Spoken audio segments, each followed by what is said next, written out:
ceramics are having a moment, not just the Saturday Night Live sketch that just showed up, but people are talking about ceramics. Most major New York galleries and international galleries represent ceramic artists right now, and ceramics have finally kind of broken through the idea that they are just craft. And 100% in the United States, at least, that starts with the Everson.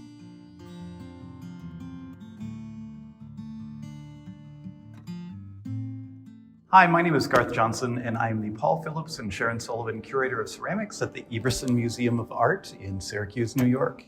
So I wanted to talk a little bit about the history of ceramics in central New York. Of course, we are on Haudenosaunee land, and the Haudenosaunee were prolific potters. Another amazing factor that makes central New York important, I think, for pottery culture for the rest of the country is the Erie Canal. The Erie Canal is one of the great spreaders of those pots. We are blessed with a lot of the resources that give us incredible clays.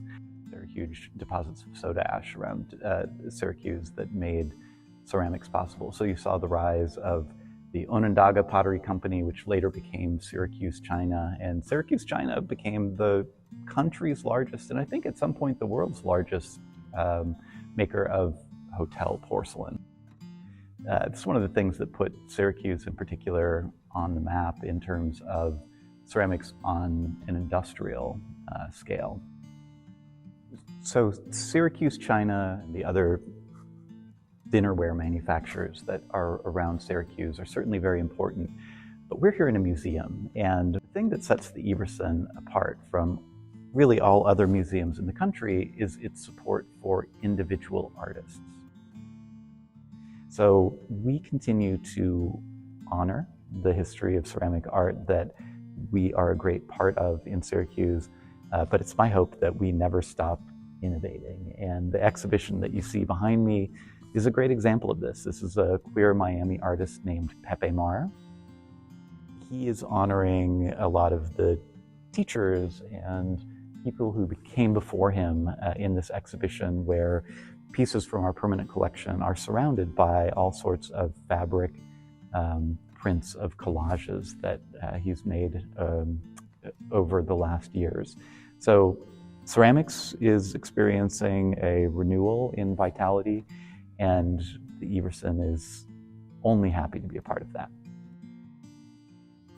A very important ceramic collector who lives in Dallas, Texas. Her name is Louise Rosenfield, and she's got a long history with the Everson and loves the Everson because of our importance with the history of ceramics, but she only supports the artists directly or through their galleries.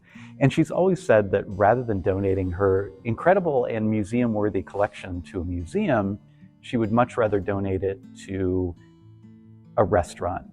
So the Everson is doing her one better, and we are opening up a restaurant around her collection. So in the spring of 2024, the Everson will be opening Louise, our new cafe, and every piece of dinnerware, every mug that you drink out of is going to be a handmade piece of art by a ceramic artist. So as a curator, as an institution, we're putting our money where our mouth is, and we are letting the public experience all of these pieces as the artists, as the potters meant you to experience them, with food and with drink. So look for that at the Everson, and I welcome you to come in and enjoy our hospitality.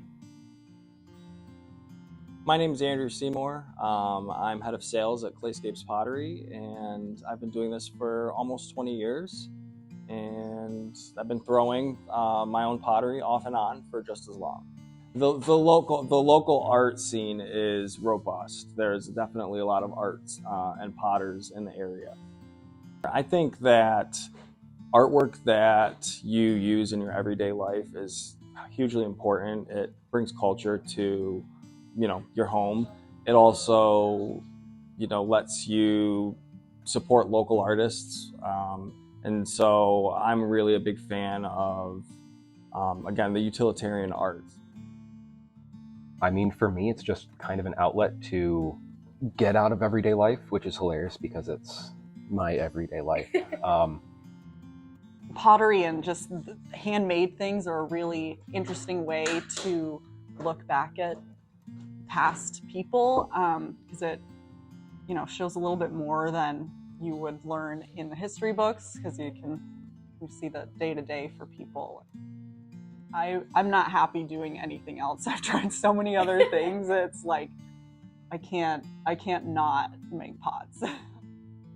I think there's a lot more appreciation for the small things when you've made them yourself, or you know the person that made them, you've met them.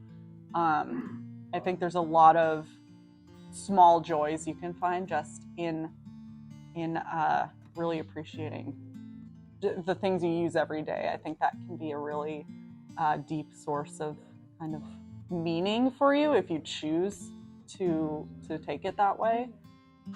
There's also something about looking into a cupboard and seeing a massive array of colors and shapes and being able to pick out things that are going to start your day inspiring you, depending on if you're picking out a piece of art specifically because you want to examine it versus something that you want specifically for the use. But it can be different every single day. Utilitarian ceramics are totally a part of what I think of as fine art. I'm an activist for ceramics and craft being thought of not just as art, but as being woven into our everyday life. So in an era where, everything is devices and swiping through with one's finger, I think it's even more important for us to connect with the earth and to connect with things that come from human hands.